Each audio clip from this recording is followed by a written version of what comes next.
Welcome to your hip and knee replacement class. My name is Miranda. I am a registered nurse and the Total Joint Program co-coordinator, and I will be talking about what you need to know for your upcoming joint replacement surgery.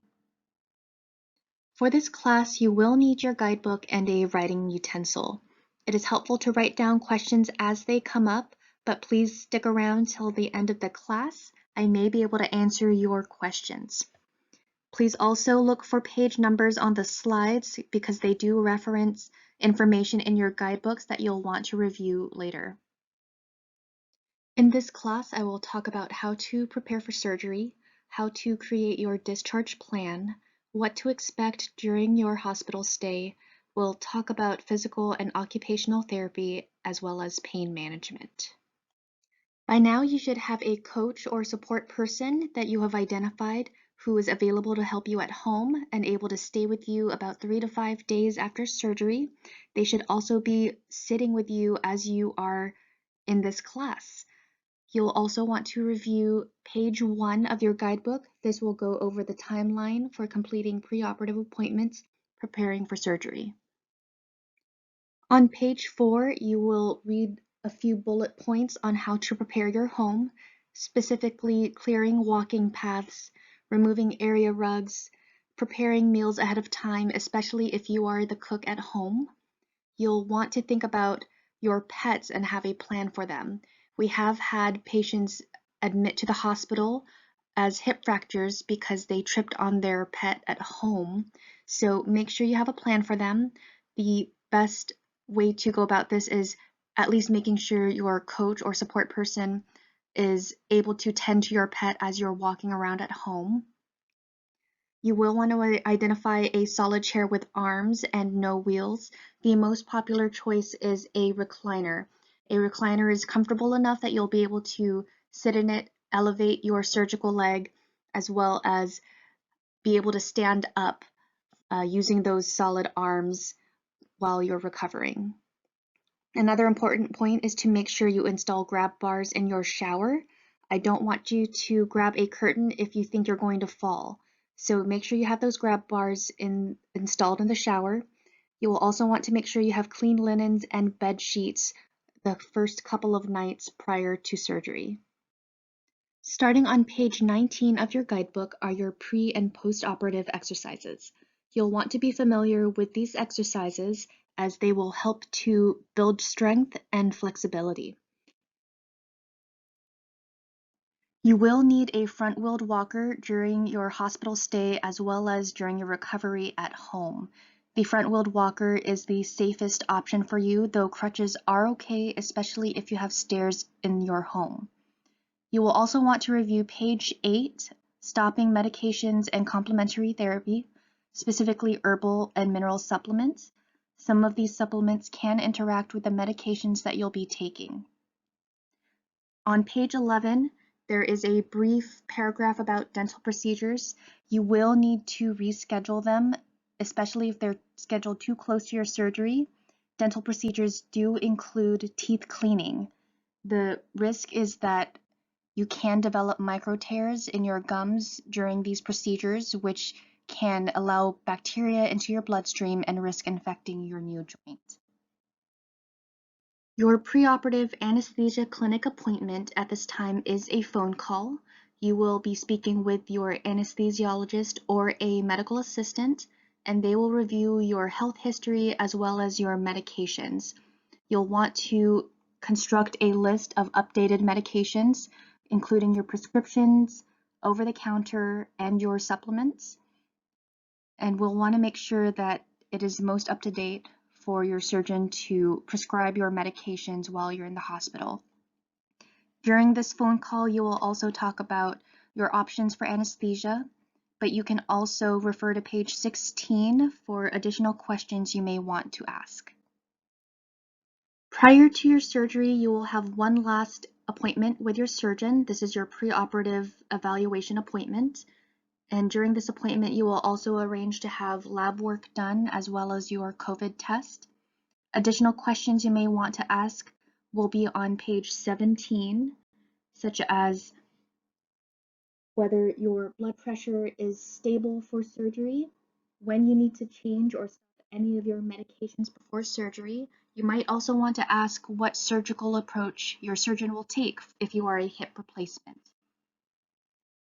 Final preparations for surgery begin the day before. You'll want to drink plenty of fluids, as well as make sure that you don't eat after midnight. This is called being NPO, no food after midnight. And you will want to make sure that you only take your medications as directed by your anesthesiologist. Page 18 will go into more detail on how to prepare for surgery. Packing for the hospital. You'll want to pack comfortable clothing you can work out in with physical therapy. That first night in the hospital, you will be in the hospital gown. This is so your nurse can assess your incision site. But the next morning, your nurse or CNA will help you into your own clothes and help you get into your recliner so that you're ready to meet with your surgeon the next day. You'll want to leave valuables and jewelry at home, but it is okay to bring inhalers or eye drops if you have them. It is also important not to overpack. Just pack clothes for one night stay, maybe two. As mentioned in your guidebook, you'll want to pack your medication list. Make sure to have your walker when you check in for surgery. If you have sleep apnea, you will need to bring your CPAP machine. We do have distilled or sterile water here, so you don't have to buy a gallon of that and bring that with you. If you wear glasses, hearing aids, or dentures, you will need to bring those in the case and make sure you keep track of them throughout your hospital stay. This is a map of the RiverBend campus. There's also a map on the back of the Guide to Guest Services pamphlet that came with your guidebook. When you check into the surgical lobby, you will have to enter the parking garage attached to the main building. From the rooftop of the parking garage, you will be able to access the third floor entrance to the surgical lobby.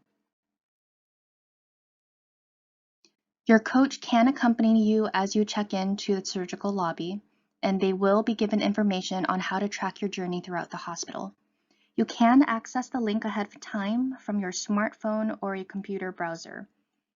If you're following along, the link you load will initially show the PeaceHealth Sacred Heart Visitors webpage. From this page, you'll want to click on the Patient tab right over here. Don't hover over it because it might take you to a different web page. Just click on the link. If you are not following along, the person checking in at the surgical lobby will also be able to walk you through the process. When you click the link, this is the page that you will be brought to. You'll want to click on the SmarTrack Surgery Patient Tracking link. So if you see this chart, you are on the right page. Here you will be given a 6-digit ID number that is associated with the patient. This is how we track patient movement, and there is a color code to show where in the hospital the patient is in real time. As you can see directly above the tracker, the page refreshes by the minute in real time. After checking in, you will be escorted to the short stay unit where the short stay nurse will prepare you for surgery. Here they will help you into a hospital gown as well as start an IV. You will have a nasal swab with betadine, but if you are allergic to iodine, please let your nurse know so they will have an alternative option for you. This is another practice that helps to reduce bacteria and help prevent infection. This is a very simple process that shows your journey through the hospital. After your short time in the short stay unit, you will proceed to the operating room for your procedure. From there, you will be transferred to the recovery room or the post-anesthesia care unit. You will be one-on-one with a nurse who will keep an eye on you and make sure your blood pressure is stable, your pain is controlled, and make sure you're doing okay as you wake up from anesthesia. Once your recovery room nurse feels you are stable, you will be transported to the Joint Replacement Center. The Joint Replacement Center is located on the 6th floor of RiverBend and is also known as the Orthopedic Unit. Our staff are very experienced in orthopedic care. Here on the Orthopedic Unit, you will meet your nurse and CNA. and your first attempt out of bed will be with your nurse or CNAs or with physical therapy. This is an overview of your hospital stay. Physical therapy does begin on the day of surgery. When you arrive to the orthopedic unit, your nurse and your physical therapist will decide if you are safe to get out of bed and begin your sessions. On postoperative day 1, you will have another session with physical therapy. You'll also have occupational therapy if you are a hip or bilateral knee replacement. And then, assuming all is well, you will be able to discharge home. If you are a bilateral or a revision, your surgeon will order both physical and occupational therapy. You may require an additional day, but that is okay. That is a medical necessity. It depends on your progress with physical therapy and the collaboration of your surgeon, your nurse, and your physical therapist to determine if you are safe to discharge. During your first physical therapy session, your physical therapist will want to know the setup of your home. Where is your bedroom located? What side of the bed do you sleep on so you can practice transferring out of bed? Do you have stairs and railings? How is your bathroom set up? Do you have grab bars, and will you need a shower chair? They'll also want to know if you need to climb a lot of steps just to get into your home. A lot of patients just take pictures, and it is really helpful in determining what your needs might be when you're home. The rest of your physical therapy sessions will focus on gait training and walking, using your front-wheeled walker or crutches correctly. If you have stairs, you will practice stair training and also strengthening and range of motion exercises.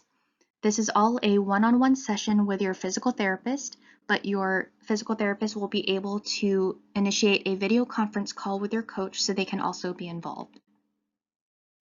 This slide is pertinent only for the hip replacement patients. You will have precautions, movements that you will need to learn to decrease the risk of dislocation. Dislocation is greatest in the first 3 months after surgery, but can occur years later. Our therapy team will show you how to move safely and what positions to avoid.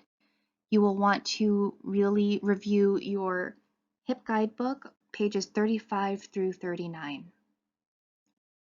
So these are general hip precautions for life. Some of these movements you will have to unlearn and learn the new safe movements that your therapist will teach you. Your discharge home will also heavily depend on your ability to move safely as well as maintain your hip precautions. Your surgeon will also order occupational therapy if you are a hip and bilateral knee replacement. Occupational therapy focuses on safety while bathing, dressing, and grooming. They'll also go over adaptive equipment and determine if this is something you might need. You can view the adaptive equipment in your guidebooks. A lot of them do come in a kit that you can order online or go to stores around town and see if they might have some in stock, such as Walmart or Walgreens. Some of them are also individually sold. Your outpatient physical therapy appointments should be scheduled prior to coming into the hospital.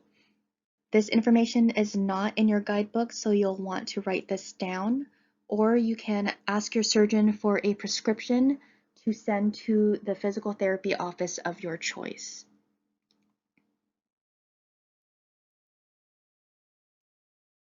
So one of our many measures to keep you safe while you're in the hospital is to provide you with a call light. On page 4 of your Guide to Guest Services pamphlet is a picture of the call light, and the buttons you'll need to familiarize yourself with are the following. The sad green face will let your nurse know that you are in need of pain medicine. The yellow button will let your CNA and your nurse know that you might need to get out of bed to go to the bathroom, or you might need to go for a walk. When in doubt, just press the big red button. That will go to your CNA first, to let them know that you need something. And when they check on you, you will be able to tell them what you might need, and depending on what your need is, they can take care of you right there or notify your nurse that you might need something. So pain management can be found in your guidebooks. This is a pain scale that our nurses use to determine how to medicate you for pain. The scale that the nurses use is the 0 to 10 scale, 0 being no pain, 10 being the worst possible pain. How would you rate your pain? You will have some pain and discomfort after surgery, but we do medicate you around the clock. We want to make sure you're comfortable enough to participate with physical therapy. Your nurse will also medicate you prior to your physical therapy sessions. Our pain management protocol does include a combination of narcotic pain medications as well as anti-inflammatories. We also use cold therapy, so ice packs will be placed on your incision site. That helps with swelling, so does elevating your operative leg, changing positions, walking, and exercise. Those are all helpful in reducing the pain. This slide discusses your daily routine after surgery. Because you are at an increased risk of developing blood clots, you will be wearing compression stockings and sequential compression devices. The sequential compression device is a sleeve that is wrapped around your calves and squeezes your legs to promote blood flow. You will also be doing ankle pumps every hour while you're awake.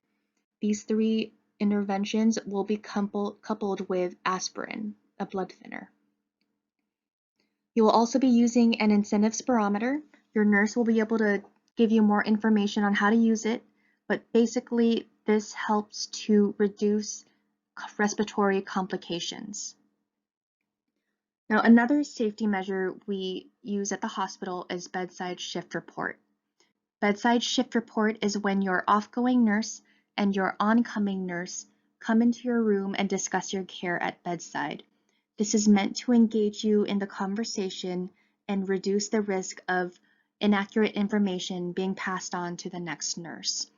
Your nurses want you to correct them if they are saying something that doesn't seem correct or does not apply to you. So please be engaged in this report. It does occur 4 times a day at 7 a.m., 3 p.m., 7 p.m., and 11 p.m. At 11 p.m., you are allowed to say that you will be asleep and do not want to be woken up for bedside shift report. In this case, your nurse will come into your room and do a safety check. This involves looking at your surroundings, making sure that there are no trip hazards, making sure that your call light is within reach, and making sure that everything looks safe. When they're done with their safety check, they will move on to the next room. In the mornings, lab will also stop by to check your blood levels, specifically your troponin level. Troponin is a cardiac marker that shows us how your heart is doing after surgery. In addition to the above safety measures of bedside shift report, we also do caregiver rounding and nurse leader rounding. So during the day, your nurse or your CNA will check on you every hour to see if you might need anything done while they're in the room. And your nurse leader, this is usually the charge nurse or the nurse manager or myself, the assistant nurse manager and joint program co-coordinator. We do like to visit you while you're in the hospital and make sure that your needs are being met. So if you have any comments, concerns, or questions, please let your nurse know. They can get you in touch with us or communicate that you might need to be seen. Your job as a patient in the hospital is to be very involved in your recovery. That means doing your exercises, walking in the hallway and tracking your progress, and also planning a safe discharge. Your discharge date will be written on the whiteboard in your room, and if you have any concerns regarding your discharge plan, please let your nurse know. We do have a care management team made of registered nurses who are specifically focused on ensuring that your discharge plan is feasible and will work for you. They are also really good at speaking to insurance companies.